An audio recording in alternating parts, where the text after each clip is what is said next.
கதை உலகத்தின் முன்னணி முகங்களே, தயாரிப்பாளர்களாகிய நண்பர்களே, இயக்குனர் கௌதமன் அவர்களே, அவரை சார்ந்த தொழில்நுட்ப கலைநுட்ப கலைஞர்களே, பாசத்திற்குரிய பத்திரிகையாளர்களே, ஊடக உறவுகளே, உங்கள் அனைவருக்கும் எனது அன்பான வணக்கத்தை தெரிவித்துக் கொள்கிறேன். ஒரு 465 கிலோமீட்டர் சாலை வழியே பயணப்பட்டு இந்த விழாவுக்கு வந்திருக்கிறேன். அது ஒரு சாதனை அல்ல, கடமை அல்லது பொறுப்பு என்று நினைக்கிறேன். பொறுப்பு ஏன் என்றால், கௌதமன் எங்கள் சமகாலத்தில் மதிக்கத்தக்க ஓர் இயக்குனர் மற்றும் சமரசமில்லாத ஒரு போராளி. கலைத்துறையில் தமிழ் இன உணர்வோடும் மொழி உணர்வோடும் இயங்குகிறவர்கள் சிலர். அதிலும் அந்த இன உணர்வையும் மொழி உணர்வையும் வணிகத்துக்காக பயன்படுத்துகிறவர்கள் பலர். அந்த வணிக நோக்கம் இரண்டாம் பட்சமாகவும் லட்சிய நோக்கம் முதல் பட்சமாகவும் திகழ வேண்டும் என்று தன்னை அர்ப்பணித்துக் கொண்டு அதற்காகவே தன்னை கரைத்துக் கொண்டிருக்கிற இயக்குனர் கௌதமன் எனக்கு பிடிக்கும். என் சகோதரன், என் இளைய தம்பி என்று நான் கௌதமனை கொண்டாடுவேன். அதனால் கௌதமன் வெற்றி பெற வேண்டும், அவர் படைப்புக்கு அவர் இட்டிருக்கிற உழைப்பு கொண்டாடப்பட வேண்டும் என்பதற்காக நான் வந்திருக்கிறேன். நான் இந்த விழாவில் வந்து பேசுவதனாலோ அவர் பெருமைகளை இங்கு உச்சி புகந்து உகந்து பாராட்டுவதனாலோ இந்த படத்திற்கு பெரு வெற்றி கிடைத்துவிடும் என்று நான் நினைக்கவில்லை. இந்த படத்தின் வெற்றியில் எனக்கும் பங்கிருக்கிறது என்று சொல்லிவிட்டு போகவே நான் வந்தேன். மற்றபடி ஒரு படத்தின் வெற்றி என்பது இந்த மாதிரி விழாக்களால் தீர்மானிக்கப்படுவதல்ல, இந்த மாதிரி ஒரு பத்திரிகை சந்திப்புகளால் மட்டுமே தீர்மானிக்கப்படுவதல்ல.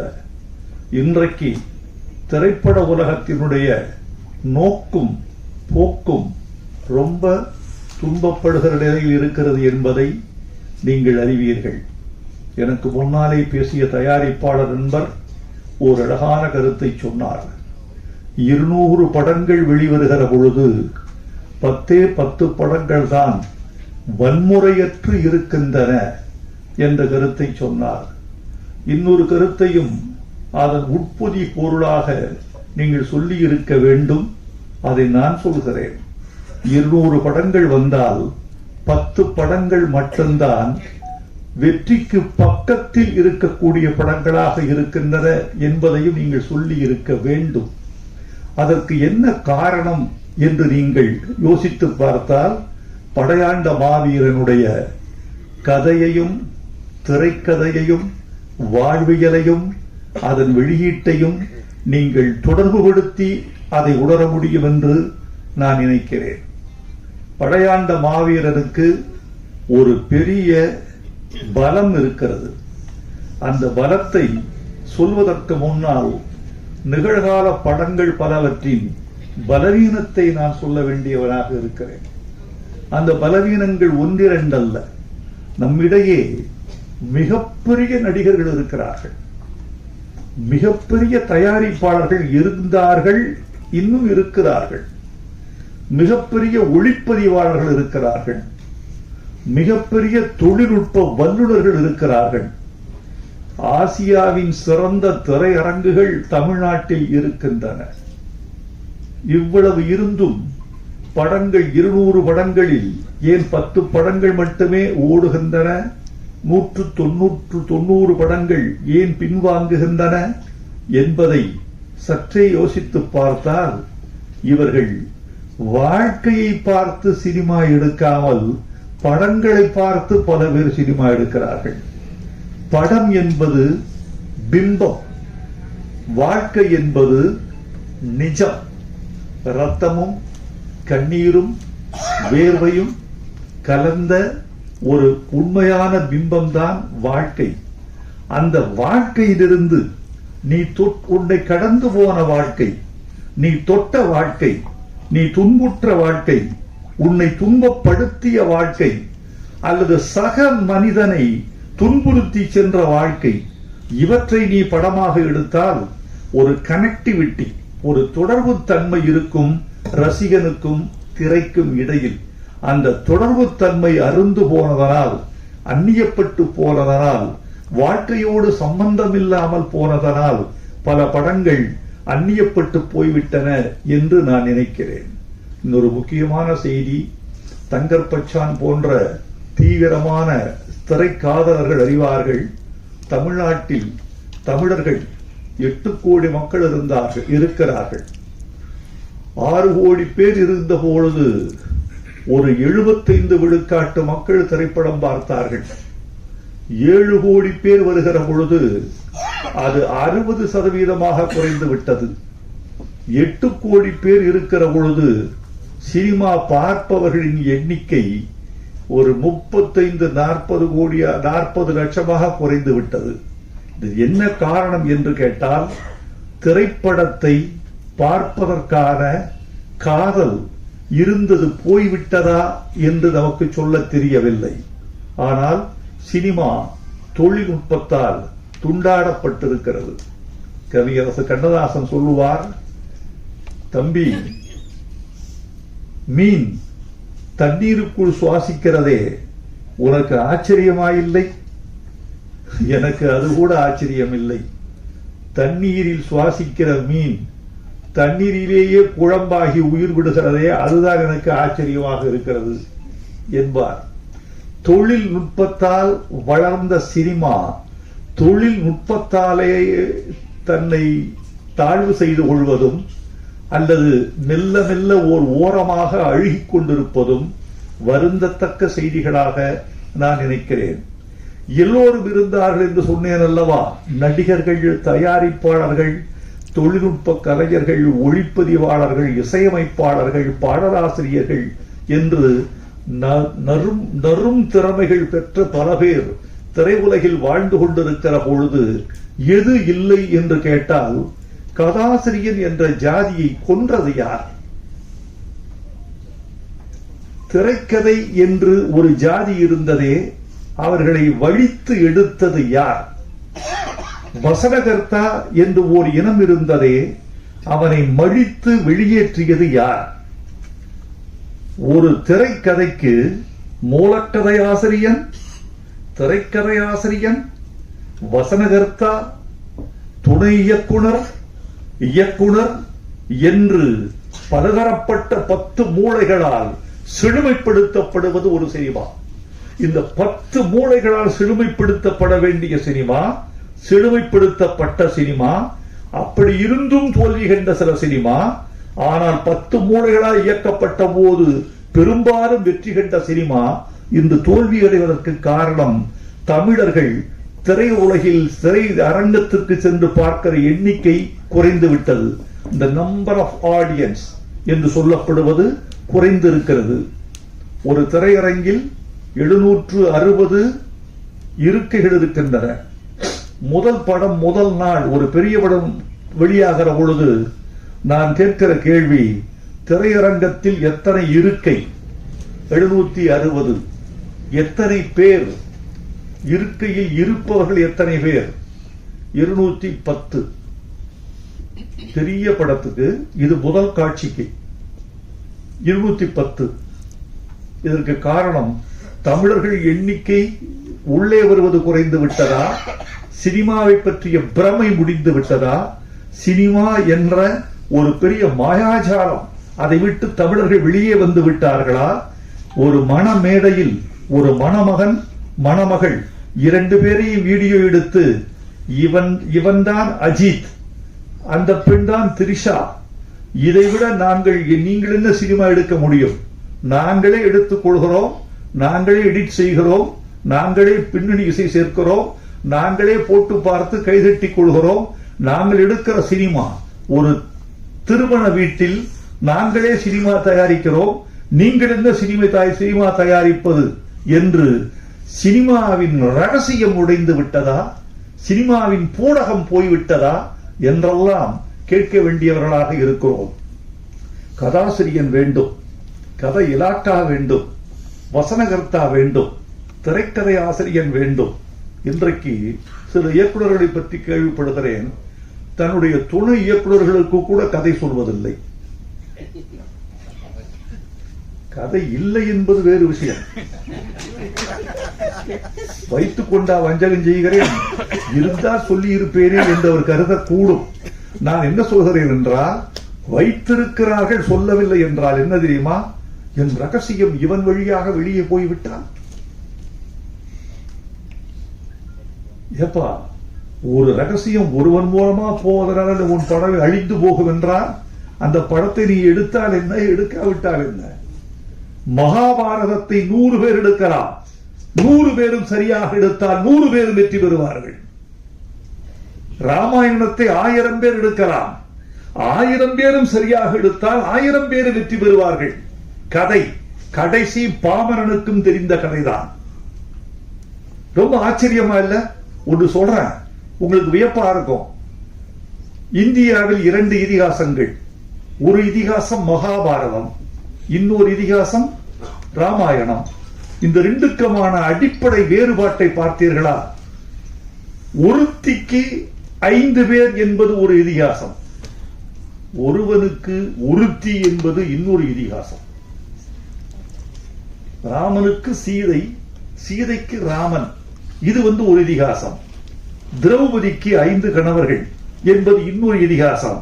அட பாவிகளை, எதை நம்ப சொல்லுகிறீர்கள்?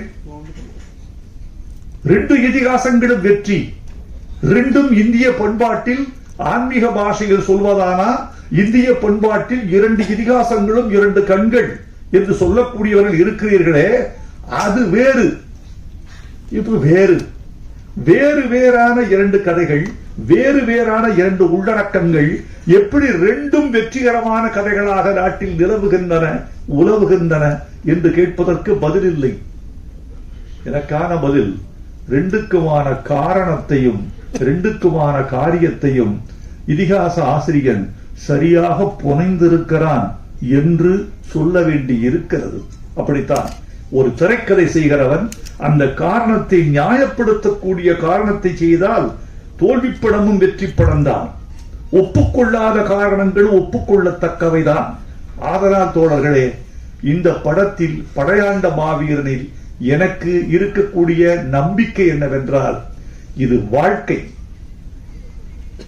ரத்தம், கண்ணீர், வியர்வை, ஒரு உண்மையான போராளியின் போராட்ட கதை. அதனால் இதில் கற்பனைகளுக்கு இடமில்லை, விதண்டாவாதங்களுக்கு இடமில்லை. இதில் இருக்கும் நிஜம் இந்த படத்தை காப்பாற்ற வேண்டும் என்று நான் நினைக்கிறேன். நான் வாழ்த்துவதனாலேயே ஒரு படம் வெற்றி பெறுவென்றால் எல்லா விழாக்களிலும் என்னையே அழைத்திருப்பார்கள். நான் மட்டுமல்ல, ரஜினிகாந்த் வாழ்த்தினால் எல்லா படமும் ஓடும் என்றால், அவர் படம் பார்த்தாலேயே எல்லா படமும் ஓடிவிடும் என்றால், எல்லா படத்திற்கும் அவரையே அழைத்து நாம் எல்லா படங்களையும் போட்டு காட்டலாம். அப்படி ஒரு 10 பேர் இருந்தால் ரொம்ப வசதி. அப்படியெல்லாம் அல்ல. இந்த படத்தினுடைய வெற்றி என்பது படத்தை பொறுத்தது, பார்க்க வருகிற தமிழர்களை பொறுத்தது என்றுதான் நான் கருதுகிறேன். படத்துக்கும் பார்வையாளனுக்கும் மத்தியில் படைத்தவன் எவனும் நிற்க முடியாது, இடமில்லை. இவனுக்கும் இந்த திரைக்கும் இந்த பார்வையாளனுக்கு மத்தியில் கடவுளே வந்தாலும் கூட கன்வின்ஸ் பண்ண முடியாது. அதை அவன் தான் பண்ணணும். அதை நம்முடைய கௌதமன் செய்திருப்பார் என்று நினைக்கிறேன். எனக்கு இன்னொரு நம்பிக்கை கௌதமன், நான் எழுதியிருக்கேன் தமிழ் படங்கள்ல நிறைய ஃபோக்லோர் என்று சொல்லக்கூடிய நாட்டுப்புற கதையாடல்கள், மலையூர் மொபட்டியார், கரிமேடு கருவாயன், இன்னும் சில படங்கள் இப்படி வந்திருக்கு. இந்த 2 படங்களும் அமோக வெற்றி. கரிமேடு கருவாயன் மதுரையில் வாழ்ந்த பாத்திரம். மலையூர் மம்பட்டியான் சேலத்தில் வாழ்ந்த பாத்திரம். சந்தன வீரப்பன் சந்தனக்காட்டில் வாழ்ந்த பாத்திரம். இப்படி வாழ்ந்த பாத்திரங்களின் அசகாய சூரத்தனங்கள் என்றைக்குமே மக்களால் கொண்டாடப்படும். அப்படித்தான் இந்த படையாண்ட மாவீரன் படமும் கொண்டாடப்படும் என்ற நம்பிக்கையால், என் பழைய நம்பிக்கையால் இந்த படம் வெற்றி பெறும் என்ற நம்பிக்கையை நான் உங்களுக்கு ஊட்டி செல்கிறேன். வெற்றி பெற வேண்டும் என்று நான் விரும்புகிறேன். இது வெற்றி பெற்றே தீரும் என்றெல்லாம் நான் போலி வாக்குறுதிகள் கொடுத்துவிட்டு செல்ல வேண்டும் என்று விரும்பவில்லை. ஒலிபெருக்கிக்கு முன்னாலாவது மனிதன் உண்மை சொல்ல வேண்டும். நல்ல விஞ்ஞானிகள் இருந்தால், நான் அடிக்கடி சொல்லுவேன், நல்ல விஞ்ஞானிகள் இருந்தால் ஒரு ஒலிபெருக்கி கண்டுபிடிக்க வேண்டும். நீங்கள் என்ன பொய் சொன்னால் அவன் மூஞ்சியில் ஷாக்கடிக்கிற ஒரு ஒலிபெருக்கி இருந்தால் நாட்டில் பல நன்மைகள் நடந்துவிடும். முதல்ல பாராளுமன்றத்தில் வைக்கிறோம், சட்டமன்றத்தில் வைக்கிறோம், பொது மேடைகள்ல வைக்கணும். அதை பொய் சொன்னால் அது முகத்தில் வந்து ஷாக்கடிக்கும். அவருடைய அலைகள் உண்மைக்கு மட்டும்தான் அது ஏற்றுக்கொள்ளும், பொய்யை ஏற்றுக்கொள்ளாது என்று வைக்க வேண்டும். எனவே நண்பர்களே, எனக்கு இன்னொரு நிறைய சொல்லலாம் உங்ககிட்ட. நீண்ட சொற்பொழிவாக இது ஆகிவிடக் கூடாது என்ற கவனத்திலும் நான் இருக்கிறேன். கௌதமன் வீட்டுக்கு வந்த பொழுது, கௌதமன் எப்போ வந்தா நீ வரலாம்ப்பா, நம்ம வீடு நீ வாப்பா. கௌதமன்ட்ட எனக்கு ஒன்றும் பெரிய வியாபார பேச்சுவார்த்தையோ, இவ்வளவுதான் பணம் கொடுக்கணும், நீ கொடுக்கறத வாங்கிக்கிற, நீ கொடு, கொடுக்கும்போது கொடு, கொடுக்கறத கொடு. ஏன்னா அவன் தமிழன், உண்மையான தமிழன். தமிழ்நாட்டில் பிறந்ததால் மட்டுமல்ல தமிழன், தமிழ்நாட்டில் பிறந்ததெல்லாம் தமிழன் நினைக்காதீங்க. நிறைய ஆடு மாடு கோழி நிறைய பிறக்குது. தமிழ்நாட்டில் பிறந்ததெல்லாம் தமிழன் அல்ல. இன்னொரு தமிழருக்காக தன் உயிரில், உடம்பில், வாழ்வில், பொருளில் எவன் பங்களிப்பு செய்கிறானோ அவன்தான் தமிழன். அப்படிப்பட்ட பங்களிப்பு செய்யக்கூடிய வீரன் நம்முடைய கௌதமன். ஆனா பழகி பார்த்தா குழந்தை மாதிரி இருப்பார், வெளியே பார்த்தா வீரன், களத்தில் வீரன், அணைத்துக் கொண்டால் குழந்தை, அப்படி இருக்க. அவர் வந்த போது அவர் கதை சொல்ல சொல்ல அவர் கண்கள்ல ஏற்பட்ட நெருப்பு இருக்க, ஏய் அப்பா என்ன எதிரியா இப்படி தீவிரமா இருக்காரு நம்ம கௌதமன் கவிஞரே அப்படி சொல்லுகிற பொழுது அவருடைய உடல் துடிப்பதும், உதடுகள் துடிப்பதும், கண்கள் சிவப்பதும், உடல் மொழி உக்கரமாவதும், அவருடைய ஜாடைகள் எல்லாம் வேறு உயரத்துக்கு செல்வதும், அடிக்கடி நாற்காலியை விட்டு அரையடி எழுந்து கொள்வதும், நான் விட்டா நாற்காலி மேலேயே நின்று வர போடுறது அப்படி இருந்து சொல்வதும், பாடல் வாங்க வருகிற பொழுது அந்த பாடலை நான் வாசித்து காட்டுகிற அந்த நிமிடத்துக்காக அவர் தவிக்கிற தவிப்பும், முதலாக காதலியிடம் இருந்து காதல் கடிதம் வந்தால் காதலன் எப்படி காத்திருப்பானோ அப்படி. பாட்டு ரெடியா, நான் படிச்சு காட்டுறேன், காட்டுங்க, படிச்சு காட்டுற இந்த படையாண்ட மாவீரா மாவீரா மாவீரா வாவா வீரா மாவீரா பாட்டை கேட்கும் போதெல்லாம் அப்படியே துடிச்சுட்டாரு மனுஷன். நான் அப்படி நினைச்சேன், எனக்கு பல பாடல்கள் ஒரு 7000 பாட்டு கொடுத்துருக்கோம், வந்திருக்காங்க பல பேர். இதுல 90 பேர் உணர்ச்சி இல்லாம வாங்கிட்டு போவாங்க. நான் உங்ககிட்ட ஒண்ணு கேட்டேன், நீங்க ஒண்ணு கொடுத்துட்டீங்க. இது என் கடமை, அது உன் கடமை. பார்ப்போம் இது என்ன ஆகுதுன்னு பார்ப்போம். படிச்சு கூட பார்க்க மாட்டாங்க, படிச்சு காட்டினா வானத்தை பார்த்துட்டு இருப்பாங்க. சுவரில் பள்ளி இருந்தால் அதை ரசிப்பார்கள், படித்து காட்டுகிற விஷயத்தை ரசிக்க மாட்டார்கள். அப்படியெல்லாம் நிறைய இருக்கு. நான் அதெல்லாம் எப்படி தெரியுமா நினைச்சுக்க தெரியுமா, இவர்கள் ரசிக்கவில்லை என்றாலும் பாடலை இவர்கள் கெடுத்து விட மாட்டார்கள் என்ற நம்பிக்கையோடு கொடுத்திருக்கேன். ஆனால் என்னிடம் வாங்கிய பாட்டை, இந்த ட்ரெய்லர் பார்த்தேன், தீ பிடிக்கிற ட்ரெய்லர், ரொம்ப பிரமாதமா இருக்கு. எழுதியிருக்கிற நதியில் குளித்தது போதும், இனிமேல் குருதியில் குளித்து வாவா, பொடி நடை போட்டது போதும், இனிமேல் புலிநடை போட்டு வாவா, ஆதி தமிழின் அடையாளமேவா, ஆதிக்கம் அழிக்கும் படையாளமேவா, ஆதவனை உன் இடுப்பில் கட்டு, 1000 யானையை கால்களில் கட்டு.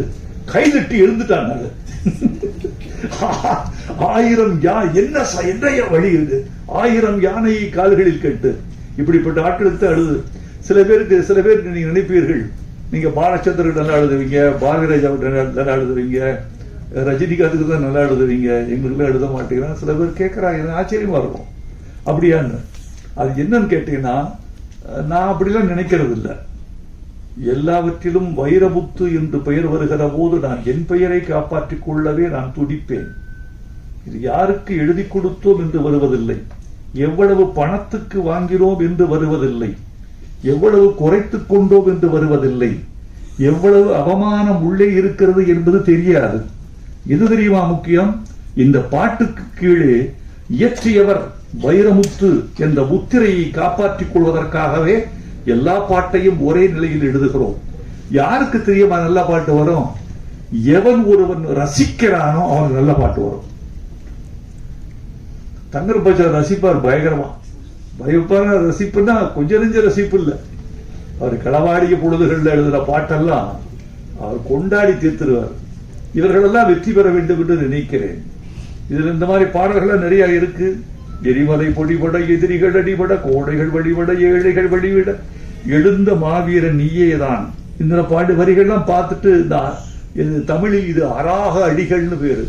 இந்த தனனன தனனன தனனன தனனன தனனன தனனன தனனன இது அராக அடிகள்னு பேரு தமிழ்ல. சிலப்பதிகாரத்தில் அந்த வரிகள் அடிக்கடி வரும், காணல் வரியில வரும். இந்த சந்தத்தில் எழுதினால் நன்றாக இருக்கும் என்று எழுதினேன். நான் நினைத்தது பதித்தது, அவர்கள் ஏற்றுக்கொண்டார்கள். இந்த பட்டாம்பூச்சி பாட்டுல 2வது சரணத்தை நீங்க கவனிக்கணும். அந்த பெண் சொல்றா, என்கிட்ட ஒண்ணுமே இல்லைங்க, நீங்க என்ன ரொம்ப காதலிக்கிறீங்க, நேசிக்கிறீங்க, மாணிக்கம் இல்ல, மணிவைரம் ஏதும் இல்ல, கட்டழக தவிர என் காணிக்க ஏதும் இல்ல. டௌரி கொடுக்க முடியாது உங்களுக்கு. நான் என் டௌரி என் அழகை தவிர ஒண்ணும் இல்லை. அதை விட பெருசு, அழகை விட ஒரு பெண் ஒரு ஆணுக்கு, ஒரு குடும்பத்துக்கு தரக்கூடிய உயர்ந்தபட்ச பரிசு என்ன தெரியுமா தோழர்களே? வைரமுத்து படையாண்ட மாவீரா படத்தில் வெளியீட்டு விழாவில் இப்படி சொன்னான் என்று சொல்லுங்கள், எங்கள் தாய்க்குலம் புலகாங்கிதம் அடையும். நான் சொல்றேன், நான் உனக்கு தருவதற்கு ஒன்று வைத்திருக்கிறேன். பொன்னல்ல, பொருள் அல்ல, மாணிக்கம் அல்ல, வைரம் அல்ல, பிக்ஸ்ட் டெபாசிட் அல்ல, நிலம் அல்ல. உனக்கு தருவதற்கு ஒன்று வைத்திருக்கிறேன், என் கற்பு. அதுக்கு இணையா வேறொன்று இருக்க முடியுமா? ஒரு பெண் கற்போடு உள்ளே வருகிறாளே, தன்னுடைய திண்மையோடு உள்ளே வருகிறாளே, சொல் திறம்பாத தன்மையோடு உள்ளே வருகிறாளே, அதற்கு இணையான ஒரு பரிசு பொருள் உண்டா? இவ சொல்றா, எனக்கு எதுவும் இல்லை, கட்டழகை தவிர என் காணிக்கு ஏதும் இல்லை. அதுக்கு இவரு பொம்பளை ஏமாத்துறதான வாழ்க்கை. இவரு சொல்றாரு, என்னடி இப்படி சொல்லிட்ட நீ? மாணிக்கம் மேனியடி, உனக்கு மாணிக்கம் இல்லையா? மாணிக்கம் மேனியடி, மணிமுத்து பற்களடி, உள்ரவிக்கை ஊறி வரும் உப்பு தேன் போதும் அடி. இப்படி ஒருத்தர் 2 பேர் கைதட்டுறீங்கல்ல, இதுக்குத்தான் நாங்க பாடுபடுறது. இவ்வளவு பாடுபடுவது, வரிகளை மாத்த வேணான்னு சொல்றது, சவுண்ட குறைப்பான்னு சொல்றது, ஆடியோ பாத்துக்கப்பான்னு சொல்றது, சவுண்ட் இன்ஜினியரை தனியா கூப்பிட்டு இந்த மிக்சியில கொஞ்சம் பாத்துக்க பிரதர் சொல்றது, இந்த ஒரு கைதட்டலுக்காகத்தான். எனக்கு வேற ஒண்ணும் வேணாம். உன் மாணிக்கம் உன் மேனி, மணிமுத்து உன் பற்கள், வேற எனக்கு என்ன வேணும்? தேன் வச்சிருக்க நீ, தேன் இருக்கு, அது போதும். அது என்ன தேன்? உள்ரவிக்கை ஊறி வரும் உப்பு தேன். வேர்வைக்கு வைரமுத்து வைத்த இன்னொரு கவிதை பெயர் உப்பு தேன். இப்படி எல்லாம் எங்கேயாவது தெளிச்சிட்டு போவோம். கண்டுபிடித்து ரசித்தால் அவன்தான் கடவுள். இப்படி நிறைய இருக்கு. கௌதமன், என்னுடைய வாழ்த்துக்கள். என்னுடைய வழக்கமான விஷயம் இதுதான். என்னுடைய வாழ்த்துக்கள் என்பது என்ன தெரியுமா? நிச்சயமாக நீங்கள் வெற்றி பெறுவீர்கள் என்பதற்கான வாழ்த்துக்கள் அல்ல, வெற்றி பெற வேண்டும் என்ற விருப்பம்தான் என் வாழ்க்கை. இந்த படம் வெற்றி பெற வேண்டும். ஒடுக்கப்பட்ட மக்களும், அதாவது நீங்க பேசியதை வைத்து நான் அனுமானத்துக்கு ஒன்று வந்தேன், அதை சொல்லி விடைபெற வேண்டும் என்று ஆசைப்படுகிறேன். ஒரு சாதிய கட்டமைப்புக்குள் ஒரு குறிப்பிட்ட சமூகத்துக்கு மட்டுமே சொந்தமானவர் அவர் என்று நீங்கள் சின்ன வட்டத்துக்குள் சிக்க வைக்காமல், அவர் ஒரு சமூகத்துக்கான தலைவன், எல்லா சமூகத்துக்குமான தலைவன். ஒடுக்கப்படுவது எங்கு இல்லை? எல்லா சமூகத்திலும் இருக்கிறது. போராட்டம் எங்கு இல்லை? எல்லா சமூகத்திலும் இருக்கிறது. அப்புறம் ரத்தம் எங்கு யாருக்கு சிந்தப்படவில்லை? எல்லா சமூகத்திலும் ரத்தம் சிந்தப்பட்டிருக்கிறது. அதனால் ரத்தம் எங்கு விழுந்தாலும், கண்ணீர் எங்கு விழுந்தாலும், போராட்டம் எங்கு இருந்தாலும் அது எல்லா சமூகத்துக்குமான பொதுமை பண்பாக மாற்றுவதுதான் இந்த படத்துக்கு வெற்றியாக இருக்கும் என்று நான் நினைக்கிறேன். எல்லா சமூகத்துக்குமான பொதுமை பண்பாக மாற்றுங்கள். எங்கள் கண்ணீர் உங்கள் கண்ணீர், எங்கள் ரத்தம் உங்கள் ரத்தம், எங்கள் அவலம் உங்கள் அவலம். உங்கள் அவலத்துக்காகத்தான் ஒரு குறிப்பிட்ட பிரதேசத்தில் மட்டும் ஒரு மனிதன் போராடி மாய்ந்திருக்கிறான், வென்றிருக்கிறான் என்று சொல்லுங்கள். இந்த படத்தின் வெற்றி விழாவில் நான் கலந்து கொள்ளக்கூடிய வாய்ப்பு கிடைத்தால் அதைத்தான் நான் பெருமையாக கருதுவேன். நன்றி, வணக்கம்.